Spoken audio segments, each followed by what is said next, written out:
Welcome back to Saruwatari Xtreme. One of the main benefits of the NSX is it isn't computer controlled. It only has OBD1, which is good and bad. The good is it's not so complicated that every little thing that comes up kicks a check engine light. The bad is the information that you can obtain from the computer is somewhat limited. So when working on an older car like this, the best thing to do is have a voltmeter and a scope. That way you can test everything individually. The newer cars are much easier in the aspect of getting the information to put you in the right direction, but oftentimes more difficult to work on. For those of you that already have the NSX, this information probably won't help you out a whole lot. Those of you that are just getting an NSX, these are things that I've learned along the way that hopefully can help you. Many of you already know that the NSX was built by hand in Japan. What you may not know is the build quality is amazing. Almost every NSX that I've ever worked on appears to be built by a machine. That's the quality that's put into these cars. I love Italian cars as well, but when you take apart a Ferrari or Lamborghini of the same era, it's a complete different situation. You'll see things that don't quite look the same. Everything lines up, everything works together. When you take apart an Italian car, from the exterior, everything looks good, but when you start actually opening everything up, you'll be amazed to see what's done to modify to make everything work in the end. So for those of you that like to be a part of your car or just want to save money and work on your car, this car is much more user-friendly. The way it's engineered and put together is much more methodical. When you work on this car, it's like working on a Honda. When you work on one of the Italian cars, it's a different thought process, and to me, much more difficult. The first thing that I would highly recommend is getting the Acura service manual. I just did a quick search on eBay, and there are tons of them available at a very good price. And the service information in the manual is much more precise and easy to follow than what you'll find in the Italian cars. You'll remember in a previous video, I talked about some circumstances where my windows would just fall. It started with the driver because I used the driver's side more, and then went to the passenger. If you own an NSX, it's a very good idea to keep the window regulators. Now sometimes the plastic pieces fail, but about 50% of the time the cable fails. So there are some aftermarket companies that have replacement pieces for the plastic parts that fail, but if you lose the cable, you're going to be kind of out of luck. And sometimes the parts are hard to source. So if you go online and search Acura parts catalog, it'll give you different various dealers all across the nation, and some of them have them in stock and also offer discount pricing. So they're definitely worth the money to have, because there's nothing as aggravating as not being able to roll up your window. So this is what the regulator looks like, and there is something you can do to try and extend the life of the regulator before you have problems. When I'm servicing the NSX, what I'll do is I'll take some white lithium grease. With the straw, I'll roll down the window, and then in the crack in the door, I'll go ahead and spray down the white lithium grease to lubricate everything in the regulator, holding the straw. You don't want to launch the straw into the door, but I'll lubricate it back and forth. The downside is it makes a mess. You have to clean the window and everything. You have grease everywhere. However, the good thing is that it keeps everything lubricated and free, which oftentimes will extend the life before anything fails. If you lose the sound on one side or the other in the NSX, or you start getting a popping sound, oftentimes this will be the culprit. This is the amplifier. Since this is a Bose system, it runs low power to the speakers, and the sound is amplified at the speakers. Now, as far as getting these new, at least when I tried, it was mission impossible. But there are a lot of companies that rebuild them, and it's very affordable. After I had mine rebuilt, I haven't had a single problem with them. It's fairly easy to access inside the door, and especially if you're going to be in there for the regulator, which is not a real tough job. It's a little time consuming. You just want to take your time, follow the instructions step by step. You won't have any issues. But if you're in there, this is going to be a part as well. If you haven't changed your amplifiers, it's a very good time to work on those as well. I, like many other car collectors, am sometimes guilty of letting my car sit too long. And unfortunately, a few years back, the NSX sat a little longer than it should have. When I went to start it, I got the dreaded ABS warning light on the dash. Now, many early NSX owners will tell you the same story. And typically it is the ABS motor or the nitrogen gas charged ball. In this particular case, after checking into everything, I believed mine was the motor. So I took a plastic hammer and I tapped on the motor. And luckily, it actually started to free it up and move, but still had an incredible amount of resistance. So I bled the system and put in .4 synthetic brake fluid. Amazingly enough, that freed up the system. So I was able to work for around a month. That enabled me time to locate a new ABS motor. Then when that one quit, I was able to swap them in, and everything worked out fine. Now, for those of you that want to do the upgrade, there's a company called Science of Speed. They sell a kit that will allow you to upgrade the entire ABS system to the same units that were used in the 2000 nut model. When talking about regular maintenance, it's very common for the question to come up, should I change my brake fluid every year or exactly as the manufacturer specifies? As usual, under warranty, I always recommend you do exactly what the manufacturer specifies. However, once it's out of warranty, my opinion is different. Basically, what I like to do is use one of these. And you can get one of these off Amazon. They're very affordable. It is a brake fluid tester because the main reason you're changing the brake fluid is for moisture content. So if you use this and you actually check it to see, it will actually tell you when you should change it or not. And I think you'll be quite surprised at how long you can actually go. But as usual, you want to go ahead and cover any painted surfaces. Then of course, you just turn the tool on. You go ahead and remove the lid to the brake reservoir. Then go ahead and stick the probe into the brake fluid, and it will actually give you a reading telling you what you should do. This has been a great tool for me. It's saved me a lot of time and money, so hopefully it can do the same for you. Last year when I was driving the NSX, something odd happened. The AC blower motor started acting erratic, so it would work good at high speed and low speed, but any intermediate setting would result in the fan going up and down, and I couldn't quite figure out what was going on. So, of course, I asked my friend George if he could help me, and he had me check all sorts of things, from relays to wiring harnesses, and after running all the tests that he suggested, what he believed was I possibly had a blower motor resistor that was going south. So at that time when I looked at everything, I figured I should just go ahead and change the blower motor completely because this was the original unit.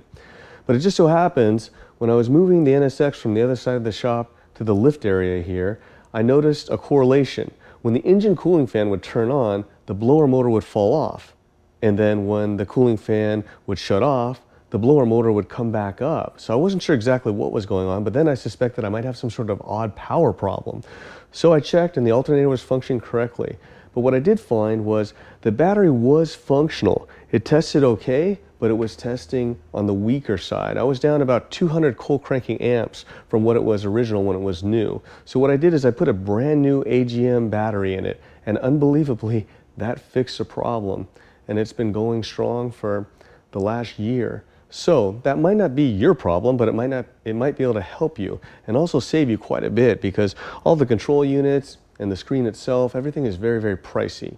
It's fairly common for early NSX owners to have problems with their AC. I have problems with mine as well, but what I tend to find was when I'd use the car a lot, the problem would kind of subside. So when I wouldn't drive the car very much, I'd have to recharge the system with about 12 ounces of R12 every year. I'd use one of these, air conditioning, air pressure manifold. You can get these at any auto parts store. They're not very expensive, and you could do it yourself if you have the expertise and skill set. You will want to buy one of these. It's a high pressure side adapter. You can get it right off the Snap-on truck, which allows you to use this and monitor everything. As far as low and high pressures, in regards to ambient temperature, all that information can be found with just a quick search. But many have spent a lot of money trying to chase the problem without any success, tearing the dash out, changing out the evaporator. Myself, my rectification was just go ahead and drive it more. So that might help you, or if you can, at least go ahead and cycle it. If you can't get to driving it all the time and you're just too busy, if you cycle it, you might have much more success of not having to charge the system as often. Changing the coolant on the NSX is time-consuming and somewhat pricey. Also, the NSX is difficult to get all the air out of the system. I've had problems on a few occasions with that. But what I do, of course, since the car is out of warranty, is instead of just changing the coolant according to the schedule, what I do is I use a test kit. This can save you a lot of time, especially. The money part is part of it, but time is so valuable.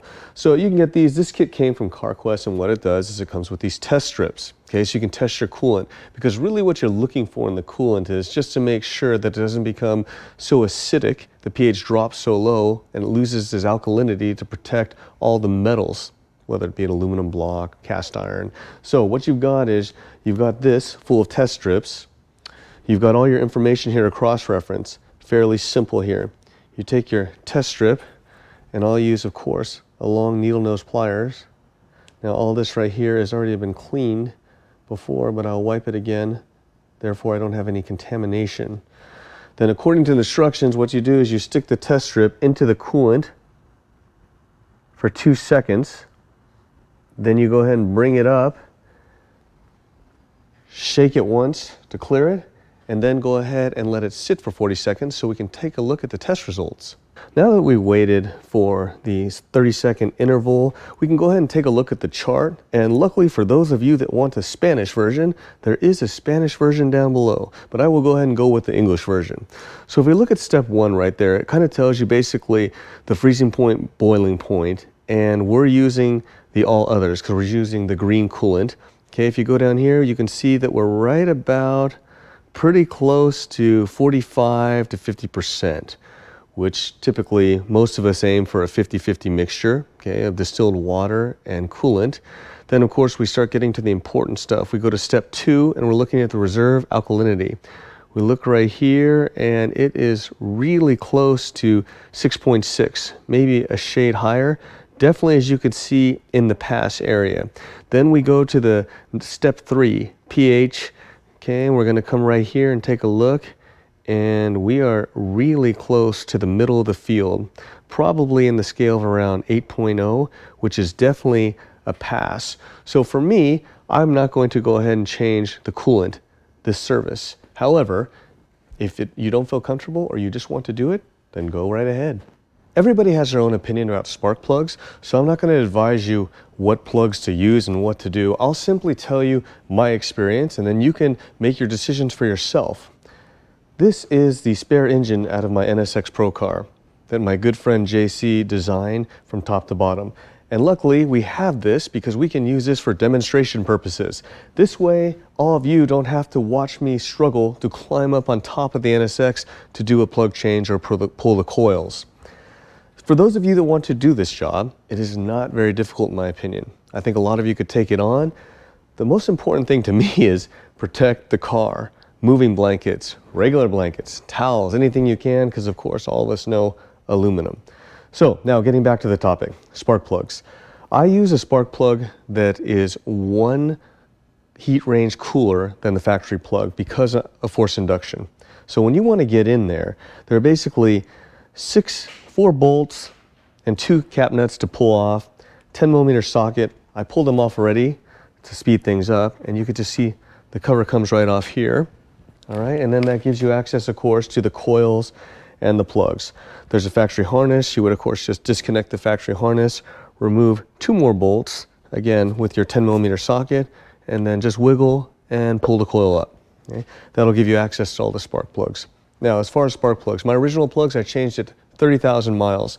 I had some slight tip wear, but other than that, I had no misfires or any other problems. Would they have gone longer in my opinion? Without a doubt. And when I changed to the supercharger, I actually changed my interval to 10,000 miles. And when I pulled the plugs, same thing. I wouldn't have any misfires or issues, but I would have a significant amount of wear as compared to even the plugs that had 30,000 miles. Forced induction, as all of you know, is hard on the plugs. So I changed those and everything works out fine. So hopefully from that you can assess what will work for you. Now coils. A lot of people ask me, how good are the factory coils? They're good. I mean, 330 to the ground, the car doesn't misfire, haven't had any problems. Now this car was tuned on my chassis dyno here at the shop, And of course, my friend JC was at the helm when we were testing it. So after it made 330 to the ground, he advised me that he felt we should change to the coils that we use on the race car to see if there's any difference. That, of course, would let us know if we're short of power, if we're short of spark. So we went ahead and changed it, and we had no increase in power. So we knew that the factory coils were providing plenty of spark energy to ignite the combustion mixture. But JC, being JC, wanted to leave no stone unturned. But other than that, everything worked out great. Now, at the same thing, when this engine made over 1,300 horsepower on Duttweiler's dyno, these coils were on the car till we hit about 800 horsepower, and they didn't have enough energy to ignite the combustion mixture. So therefore, of course, we changed it to what we have now, and everything worked out fine. So hopefully from that information, you can kind of assess what you would like to do. Now, something that George and JC were nice enough to tell me that I hope they don't mind me passing this on to you is that when JC made a spark plug change on his own NSX, afterwards, he picked up a whine through the stereo system. And what they figured out together is that the carbon inside of here had actually broken. And that was why he picked up that whine. So if any of you take the job on yourself and you do develop a whine, the coils might be a good place to start. A lot of you may wonder why I didn't classify this as things that are wrong with the NSX or things that I don't like about the NSX. Well, the answer is quite simple. The reason why I classify all these items as maintenance is because of the car's age. Most of this stuff didn't happen until after the car was over 20 years old. So it's really hard for me to blame some sort of design or engineering issue when the car is that old. Age just makes everything show up. And of course, being mechanical, things just go wrong, whether it be the NSX or any other type of car. I compiled all this information to put together a do-it-yourself NSX maintenance video. However, we're getting pretty long. And I know from the feedback, you guys don't like really long videos. So it's a good time now to go ahead and section it off. We've covered a lot of things that I'll check while it's on the ground. And I'll make a part 2 that has information of when it's up in the air. So I hope you found this video informative and it'll help you out. Until then, I'll see you next time.